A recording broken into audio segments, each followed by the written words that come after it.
एक गरीब आदमी था। एक दिन वह राजा के पास गया और बोला, महाराज, मैं आपसे कर्ज मांगने आया हूँ। कृपया कर आप मुझे 5,000 रुपए दें। मैं 5 महीने के अंदर आपके रुपए वापस कर दूंगा। राजा ने उसकी बात पर विश्वास कर उसे 5,000 रुपए दे दिए। 5 महीने बीत जाने के बाद भी जब उस व्यक्ति ने राजा के 5,000 रुपए नहीं लौटाए, तब राजा को मजबूरन उसके घर जाना पड़ा। लेकिन वहाँ वह व्यक्ति नहीं मिला। जब भी राजा वहाँ जाता, बहाना बनाकर उसे वापस भेज दिया जाता। एक दिन फिर राजा उस व्यक्ति के घर गया। वहाँ और कोई तो नहीं दिखा। एक छोटी लड़की बैठी थी। राजा ने उसी से पूछा, तुम्हारे पिताजी कहाँ हैं? लड़की बोली, पिताजी स्वर्ग का पानी रोकने गए हैं। राजा ने फिर पूछा, तुम्हारा भाई कहाँ है? लड़की बोली, बिना झगड़ा के झगड़ा करने गए हैं। राजा के समझ में एक भी बात नहीं आ रही थी, इसलिए वह फिर पूछता है, तुम्हारी माँ कहाँ है? लड़की बोली, माँ 1 से 2 करने गई है। राजा उसके इस उल जुलूल जवाब से खींच गया। वह गुस्से में पूछता है, और तुम यहाँ बैठे क्या कर रही हो? लड़की हंसकर बोली, मैं घर बैठे संसार देख रही हूँ। राजा समझ गया कि लड़की उसकी किसी भी बात का सीधा जवाब नहीं देगी, इसलिए उसे अब इससे इन बातों का मतलब जानने के लिए प्यार से बातें करना पड़ेगा।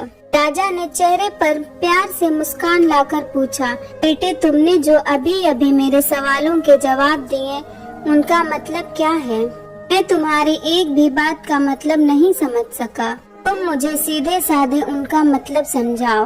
लड़की ने भी मुस्कुराकर पूछा, अगर मैं सभी बातों का मतलब समझा दूं तो आप मुझे क्या देंगे? राजा के मन में सारी बातों को जानने की तीव्र उत्कंठा थी।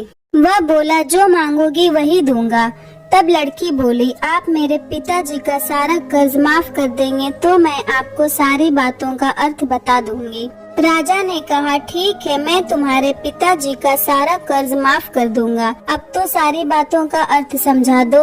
लड़की बोली, महाराज, आज मैं आपको सारी बातों का अर्थ नहीं समझा सकती। कृपा कर कल आप आएं, कल मैं जरूर बता दूंगी। राजा अगले दिन फिर उस व्यक्ति के घर गया।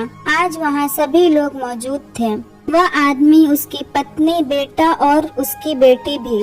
राजा को देखते ही लड़की पूछी, महाराज, आपको अपना वचन याद है ना? राजा बोला, हाँ, मुझे याद है। तुम अगर सारी बातों का अर्थ बता दो तो मैं तुम्हारे पिताजी का सारा कर्ज माफ कर दूंगा। लड़की बोली, सबसे पहले मैंने यह कहा था कि पिताजी स्वर्ग का पानी रोकने गए हैं। इसका मतलब था कि वर्षा हो रही थी और हमारे घर की छत से पानी टपक रहा था।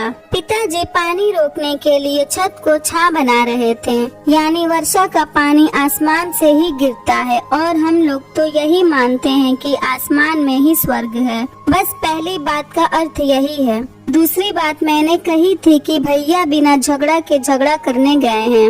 इसका मतलब था कि वे रेंगने के कांटे को काटने गए थे। अगर कोई भी रेंगने के कांटे को काटेगा तो उसके शरीर में जहाँ तहाँ कांटा गड़ ही जाएगा, यानी झगड़ा नहीं करने पर भी झगड़ा होगा और शरीर पर खरोंचे आएंगे। राजा उसकी बातों से सहमत हो गया। वह मन ही मन उसकी चतुराई की प्रशंसा करने लगा। उसने उत्सुकता के साथ पूछा, और तीसरी चौथी बात का मतलब बेटी? लड़की बोली, महाराज, तीसरी बात मैंने कही थी कि माँ 1 से 2 करने गई है। इसका मतलब था कि माँ अरहर के दाल को पीसने, यानी उसे 1 का 2 करने गई है। अगर साबुत दाल को पीसा जाए तो 1 दाना का 2 भाग हो जाता है, यानी यही था कि 1 का 2 करना।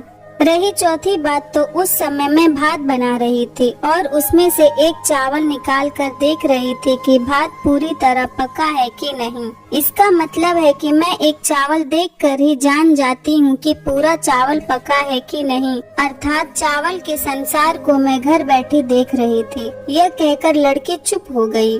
राजा सारी बातों का अर्थ जान चुका था। उसे लड़की की बुद्धिमानी भरी बातों ने आश्चर्य में डाल दिया था। फिर राजा ने कहा, बेटे, तुम तो बहुत चतुर हो, पर एक बात समझ में नहीं आई कि यह सारी बातें तो तुम मुझे कल भी बता सकती थी। फिर तुमने मुझे आज यहाँ क्यों बुलाया? लड़की हंसकर बोली, मैं तो बता ही चुकी हूँ कि कल जब आप आए थे तो मैं भात बना रही थी। अगर मैं आपको अपनी बातों का मतलब समझाने लगती तो भात गीला हो जाता या गल जाता, तो माँ मुझे जरूर पीटती। फिर घर में कल कोई भी नहीं था। अगर मैं इनको बताती कि आपने कर्ज माफ कर दिया है तो ये मेरी बात का विश्वास नहीं करते। आज स्वयं आपके मुंह से सुन कर के आपने कर्ज माफ कर दिया है।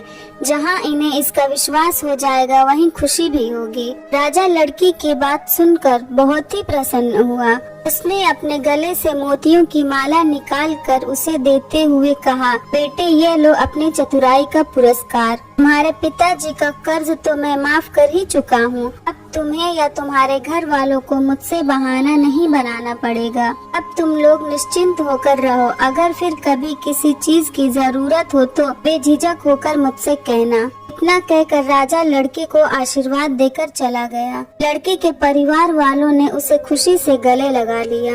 अगर लड़की की चतुराई भरी स्टोरी आपको अच्छी लगी हो तो हमारे वीडियो को लाइक करें और नए हैं तो हमारे चैनल को भी सब्सक्राइब कर लें।